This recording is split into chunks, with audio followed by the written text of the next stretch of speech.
Shalom, meus amados, Shabbat Shalom. Nós hoje vamos falar sobre os fundamentos do calendário do final dos tempos, desvendando alguns desses fundamentos. Para isso, meus irmãos, nós vamos ver que há muita curiosidade. Muitas pessoas tentam entender nas páginas da Bíblia aonde estão as bases, aonde está o plano profético do Eterno sobre o final dos tempos. Nós hoje vamos falar desses fundamentos, dessas bases, aonde está ali escondido, qual é o segredo, qual é o mistério. Vamos falar sobre isso aqui. Fique ligado e me acompanhe nessa conversa. Aqui nós vamos falar agora, queridos, então, sobre as chamadas solenidades do Eterno, que estão também chamadas de festas do Eterno. Essas festas estão previstas ali no livro de Levítico, capítulo 23, e essas festas, elas têm um cunho profético, uma visão profética daquele plano que o Eterno tem preparado para a humanidade. Então nós vamos aqui falar das 7 festas. As 7 festas do Eterno, ali previstas em Levítico 23, você tem a festa da Páscoa, a festa dos pães asmos, a festa das primícias, festa de Pentecoste, a festa das trombetas, o dia da expiação, que é o Yom Kippur, e a última, que é a festa dos tabernáculos. Então nós vamos falar hoje das 4 primeiras festas. Essas 4 primeiras festas já se cumpriram. E essas festas servem, queridos, como ensaios gerais. Ensaios que todo ano se repetem, que são celebradas não somente pelo povo de Israel, mas por todos aqueles que cumprem a Torá. Então essas festas são como se fossem ensaiadas todo ano. Então nós vamos falar sobre essas festas. Vamos então agora, rapidamente, logo para Levítico 23.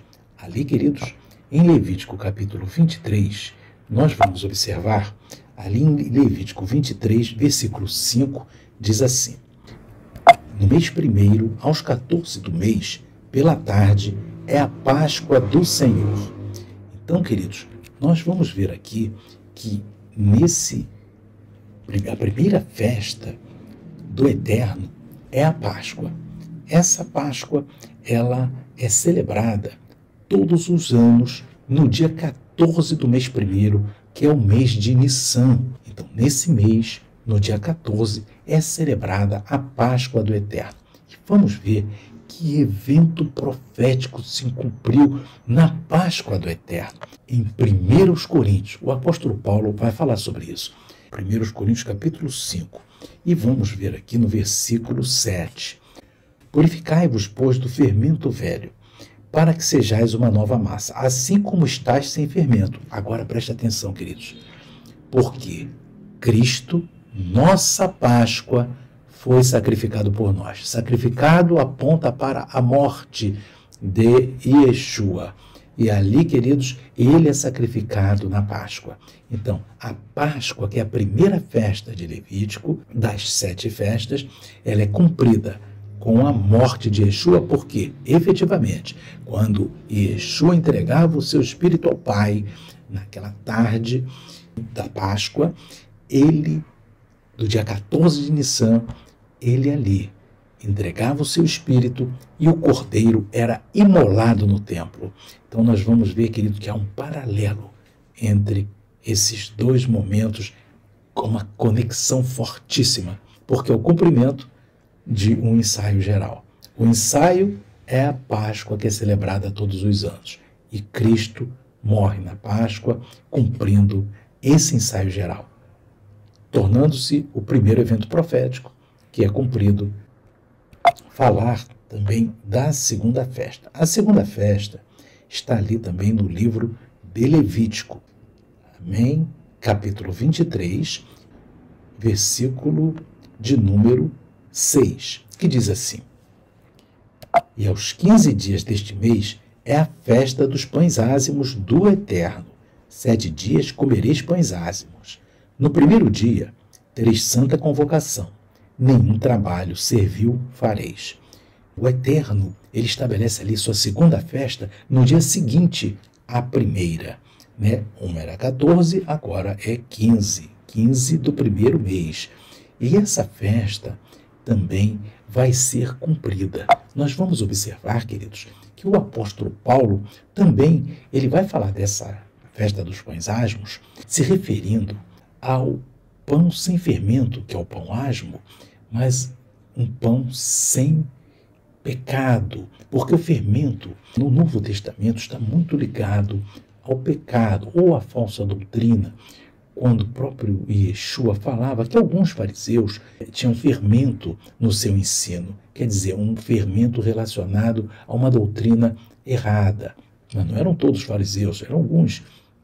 E aqui, queridos, nós vamos ver que o pão é sem fermento, fazendo uma alusão ao corpo imaculado de Yeshua sepultado. Então, naquele dia seguinte à morte de Yeshua, o seu corpo permaneceu sepultado, como nós vamos ver aqui então em 1 Coríntios, vamos aqui em 1 Coríntios, queridos, no capítulo 1 Coríntios, capítulo 5, no versículo 8, que diz assim: por isso façamos a festa, não com o fermento velho, nem com o fermento da maldade e da malícia, mas com os ázimos da sinceridade e da verdade. Então, no 7, Paulo fala da Páscoa, no 8, ele fala dos pães asmos, certo? Numa alusão à pureza de Yeshua, o seu corpo estava ali sepultado no dia seguinte, dia 15 dele. Então, vamos falar agora da terceira festa. Nós vamos encontrar ali no livro a terceira festa, nós vamos encontrar ali no livro de Levítico, capítulo 23, só que nós vamos ver agora no versículo 9. Diz assim, queridos: e falou o Eterno a Moisés, dizendo: fala aos filhos de Israel e dize-lhes: quando houverdes entrado na terra que vos hei de dar, e fizerdes a sua colheita, então trareis um molho das primícias da vossa cega ao sacerdote. E ele moverá o molho perante o Eterno, para que sejais aceitos no dia seguinte, ao sábado, o sacerdote o moverá. Esse dia seguinte ao sábado, queridos, esse sábado aqui não necessariamente é um sábado, dia da semana. Quero que os irmãos entendam. Sábado também serve uma referência a um feriado criado pelo Eterno. Nós vimos que o primeiro dia dos 7 dias da semana dos pães asmos é um dia de feriado, é um dia que não se trabalha. Então, podendo cair em qualquer dia da semana, quando não se trabalha, a Bíblia chama aquele dia também de sábado. E é interessante isso para a gente compreender. Amém? E a gente vê então que nesse texto o Eterno está falando sobre uma festa que se refere às primícias das ofertas que estão sendo trazidas ali no templo, as primícias daquela plantação, que no caso a cultura ali seria a cultura da cevada, que ela amadurecia um pouco antes do trigo. Então ela é apresentada no templo, o molho, o feixe de cevada. Ele está ligado à festa, à terceira festa, a festa das primícias. E nós vamos verificar que algo aconteceu também na festa das primícias. E é isso que a gente vai ver agora. E quem vai falar? O apóstolo Paulo, na mesma carta, 1 aos Coríntios, capítulo 15, agora. Versículo 20, e depois vamos falar do versículo 23 ao versículo 23 também. Diz assim a palavra do Eterno. No versículo 20: mas de fato, Cristo ressuscitou dentre os mortos, e foi feito as primícias dos que dormem. Veja bem, Paulo ali fala da ressurreição e fala das primícias. Faz uma linkagem, uma conexão. E vai ficar muito claro que Cristo ressuscita nas primícias, mais ainda do que está aqui no verso 23. Porque no verso 23, ele vai se referir à ressurreição também daqueles que são de Cristo.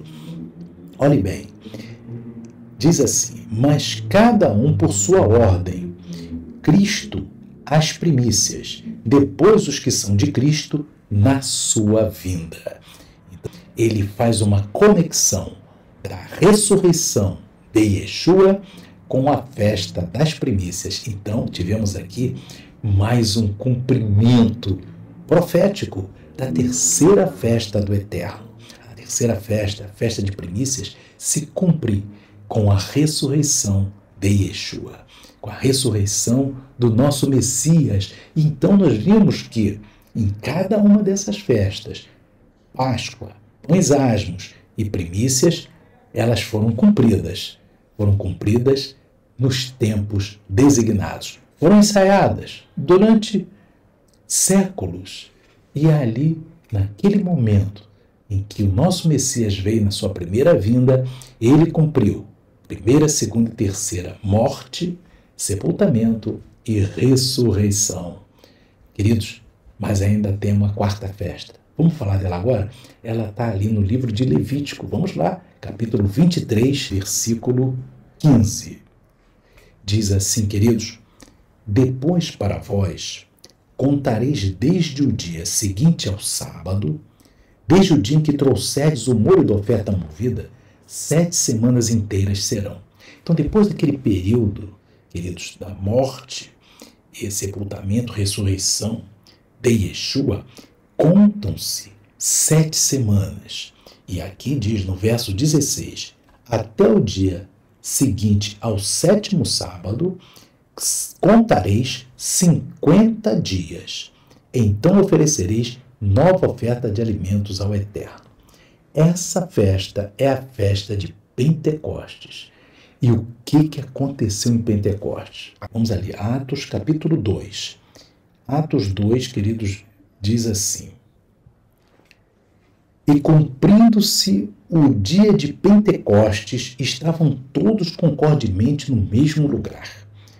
De repente veio do céu um som como de um vento veemente e impetuoso e encheu toda a casa em que estavam assentados. E foram vistas por eles línguas repartidas como que de fogo, as quais pousaram sobre cada um deles, e todos foram cheios do Espírito Santo e começaram a falar noutras línguas conforme o Espírito lhes concedia que falassem. Queridos, veja bem, a quarta festa é o Espírito Santo Consolador sendo enviado para os discípulos de Yeshua, porque sem esse Espírito, sem Yeshua, nada podiam fazer. Como ele mesmo deixou claro ali em João capítulo 15. Então, agora que eles estão recebendo o Espírito Santo, ali, quando? Na quarta festa, Pentecostes, dá-se início do tempo da Kehilá de Yeshua, da igreja de Yeshua, do ajuntamento de Yeshua, da igreja primitiva, que vai pregar a palavra, que vai elevar essa palavra aos 4 cantos da terra. Então, queridos, aqui hoje nós vimos o cumprimento das 4 primeiras solenidades, dos 4 primeiros ensaios gerais, cujos eventos proféticos foram a morte, o sepultamento, a ressurreição e agora a capacitação do povo de Yeshua HaMashiach pelo Espírito Santo. Faltam ainda 3 festas, só que essas ainda não foram cumpridas. E nós vamos falar sobre o seu cumprimento profético, sobre quais são essas festas e seus respectivos cumprimentos proféticos e aonde isso está na Bíblia no próximo encontro. Que o Eterno continue falando no coração de vocês. Não esqueçam de dar o seu like, de inscrever-se e de compartilhar esse vídeo com o maior número de pessoas, para que muitas pessoas venham saber quais são as bases do calendário do final dos tempos. Isso é uma viagem, queridos. Nós vamos aqui ver mistérios, vamos ver segredos. Amém? Mas são muitos e vamos aprendendo nessa nossa jornada. Que o Eterno abençoe a todos. Tenham uma ótima semana, um ótimo dia. Amém e amém.